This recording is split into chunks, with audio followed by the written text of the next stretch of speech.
As Bungie tries to find its way with Destiny and Marathon in the wake of layoffs, it would seem that PlayStation is stepping in to hit the reset button. And this is not the first time the CFO of Sony has made it clear they want to see changes at Bungie. Back in February of 2024, during an earnings meeting, Hiroki Totoki indicated that they wanted to see more accountability with Bungie, specifically with development budgets, schedules, and the studio's leadership. Well, the recent blog from Pete Parsons about the Bungie layoffs certainly made it clear that huge changes would be needed. Spreading the talent too thin, spinning up lots of incubation teams and projects, and operating in the red is not something Sony wants to see. And when the most recent round of layoffs took place, many observed, myself included, that it could be the beginning of a Sony takeover. And it doesn't even really need to be a takeover. Jason Schreier from Bloomberg recently indicated on a podcast that there was a little bit of an overstatement of Bungie's autonomy. They've been operating as a subsidiary of Sony this entire time. This could just be Sony stepping in a bigger way.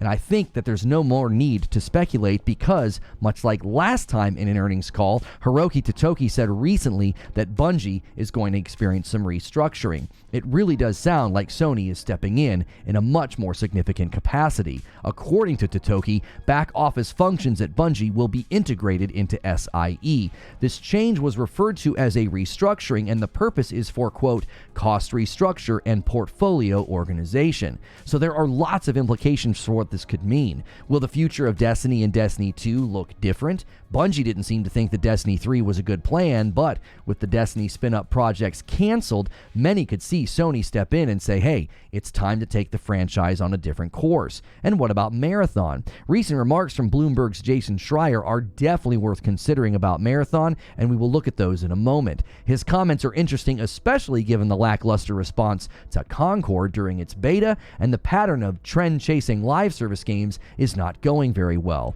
And lastly, what about all those spin-up projects? Well, Totoki spoke to that as well. So there's a lot to look at and a lot to consider and discuss. Now, every weekday here on Reforge Gaming, I tell you what I think about a gaming topic, and then we go to a live stream where I want to know what you think. So if you like this kind of content, please remember to hit like and subscribe. The uncertainty about the future of Destiny has been the topic after all of the layoffs recently broke. Finding out that Destiny 3 wasn't even a thing and that spin-off Destiny projects were canceled, many fans question what the future holds for the game. Well, according to Bungie, they will speak to this soon. In an article from PC Gamer titled "Bungie Promises to Address the Uncertainty Surrounding the Future of Destiny 2 Following Massive Layoffs" last week, they pulled the following quote made by the dev team from Reddit. Quote, "We know that recent changes at Bungie have created uncertainty surrounding the future of Destiny. Rest assured, we remain committed to Destiny, to supporting our community with transparency, and to delivering regular updates about the game." Now, it was clear to anyone familiar with the game that the content was about to get less substantive, and it was always with the understanding that something else would be taking precedence, whether folks assumed that was Destiny 3, Marathon, or something else. It was, at least to some, obvious that Destiny 2 would be sort of put on cruise control, getting less and less big content drops, less and less staff working on the game, and eventually landing in EOL territory, which is end of life. That could have been due to a sequel or whatever they were planning on making.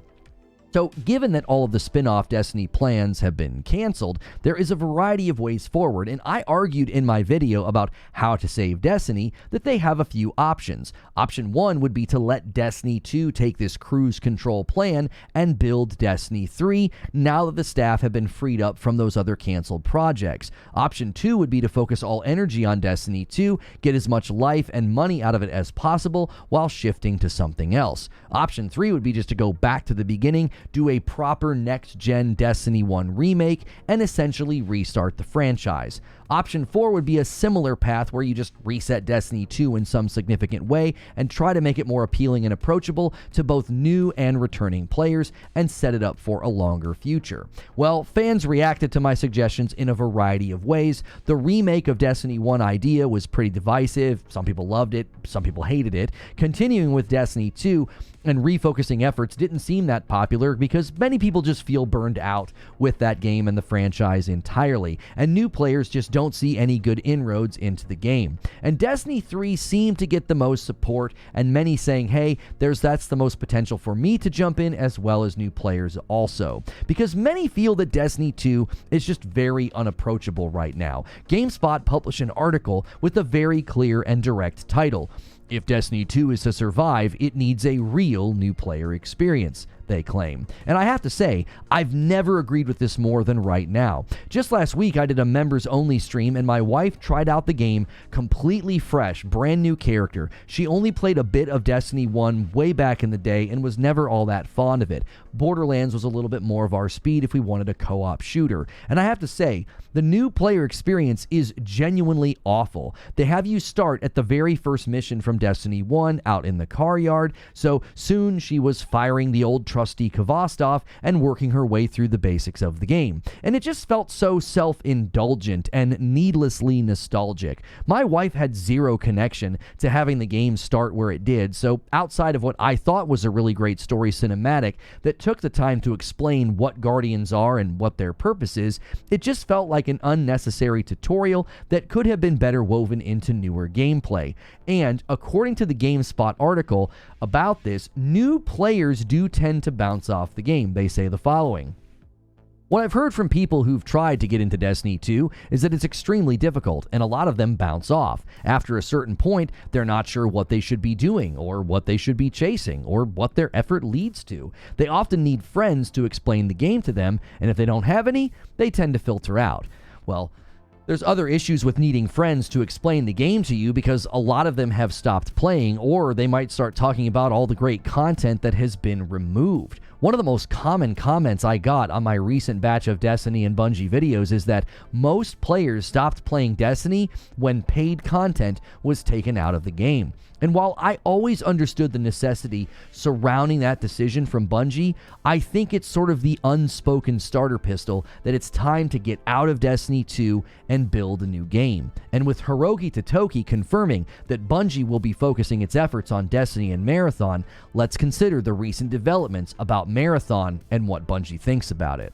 My confidence in Marathon is something that I have been very open and vocal about. I think the gold rush around extraction shooters is going to lead to a lot of failed and dead games. There are simply too many live service PvP games right now that soak up so much of the player base, and there are also new ones on the way. Right now you have Fortnite, Warzone, Apex Legends, PUBG, Valorant, XDefiant, The Finals, CSGO 2, Rainbow Six Siege, the annual Call of Duty PvP, Escape from Tarkov, and more that I am probably forgetting to name. So you also have to consider that Concord and Marvel Rivals and Splitgate 2 are also coming. And Valorant has just recently landed on console. So I just think games focusing on extraction or arena PvP or hero shooter this or hero shooter that, I really think they're facing an insurmountable climb. And I say all this because IGN reported big changes for Marathon earlier this year. In March of 2024, IGN published an article titled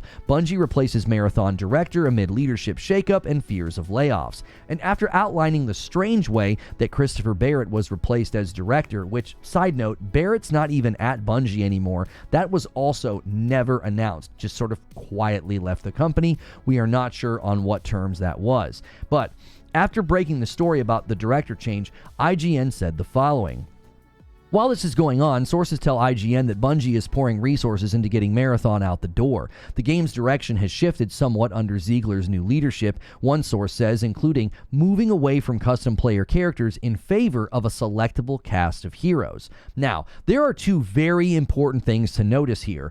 First, the line about pouring resources into getting Marathon out the door. That might seem like a passing comment, but it really and eerily lines up with something later in the article, this quote here. "Within the company, there is a growing expectation that senior company leadership will leave in droves in the summer of 2026 when the final payouts from Sony acquisition of the company take effect. With this in mind, there is a strong push to get Marathon out the door before then, and let whoever takes the reins after that, be it Sony or Bungie, to worry about how it's sustained." So, the push for Marathon doesn't seem based on confidence in the game at all. They want to get it out the door before the final payouts of 2026. The second thing to notice about the new director is that the leadership shifted the game to one with selectable heroes, and that received a lot of negative feedback when it was first revealed by this article, and apparently, internally, the feeling about Marathon at Bungie is not good. Jason Schreier from Bloomberg recently sat down with the Friends Per Second podcast, and here is what Schreier said about the feelings at Bungie surrounding Marathon. And I mean, speaking of, I was going to say, what's the temperature check on how Marathon is going? Not great from what I've heard.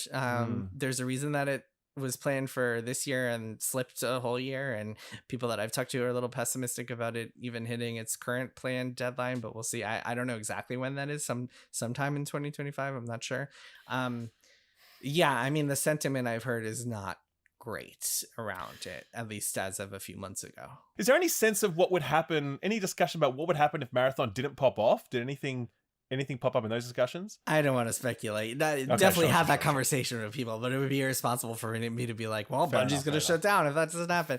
The one thing I will say though is that this is going to lead to some exclamation points, and if we were streaming right now, there would be some funny faces in chat. But I will say the Marathon story kind of reminds me of Suicide Squad, and the reason for that is because Suicide Squad started development in 2017 when live service was the hot new thing, and because of sunk cost fallacy and because of endless delays and because there wasn't really an interest or willingness in canceling it because they had committed so much money to it, and there was just a belief that like, all right, we want to get this out, it's going to be cool, it came out and just totally flopped. And I'm worried about Marathon being in a similar situation where it's been in development for a while. It entered development when extraction shooters were super hot. I don't know if that's the case anymore, and now because they've committed so much money and because it was the project that was furthest along as opposed to all their other incubation bets, they are really putting a lot into it, and I'm just not sure there's much of a chance that it will be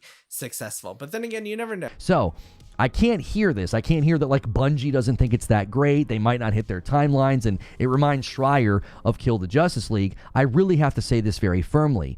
Bungie should cancel Marathon and cancel it quickly. I will argue and discuss this in a separate live stream on this channel, so look for that later. But Sony loves to cancel games according to Yoshida, and it's always done with the effort to save the developers from a failed product. And yes, you could say, well, they already announced Marathon. Okay, well, they already announced The Last of Us Online as well. Given what we know about PlayStation and how they are reevaluating their live service plans, I would expect them to look squarely at Marathon and question if it was not just another bad idea from Bungie. To see Bungie spread their talent thin and spin up a bunch of other projects that have now been canceled, how does Marathon not fall into that category as well? Early test sessions got negative feedback and a lack of interest, which, from my own research, the timing of that lines up with when they switched directors and switched directions for the game. It has all the markings of a game lost in development hell. And when the developer itself doesn't feel great about the game and they're not even sure that it's going to hit their delayed window, I think it's time to cancel it. But what about those other smaller projects? Apparently, some of the projects haven't been canceled, and we know that one will be spun off into a smaller PlayStation studio, and Jason Schreier originally said it would be around 75 employees, but then on the Friends Per Second podcast, he said it's around 44. And Hiroki Totoki seems to indicate other projects that would have been taken from Bungie have now been given to Sony Studios. GameRanks reported the following: and other functions in Bungie other than that and other games in development will be transferred to the PlayStation Studio Group, and so there will be some reallocation of the resources. In any case, the organizational structure will be changed, and so we would like to optimize our overall studio structure. This again seems like Sony wants to see Bungie focus its efforts on Destiny and Marathon. And if they take a closer look at Marathon, we might see Bungie become a one-game studio once again, which is ultimately what I think needs to happen. It's clear that Pete Parsons and the Bungie leadership had a vision that was too broad for the company to maintain, and in the process, it hurt their most valuable piece of property, Destiny. And as far as I can tell, Marathon will do the same thing. And Destiny stands to have a far brighter future with less distraction and more funding, more energy, and more talent thrown at it. But those are just my thoughts. Now it's time to hear your thoughts, and you can do that in a comment below or come to the live stream that follows this video. It'll hit a card right here. We also pin it in a comment below. And if you like this content and you want more like it, please remember to like, share, and subscribe.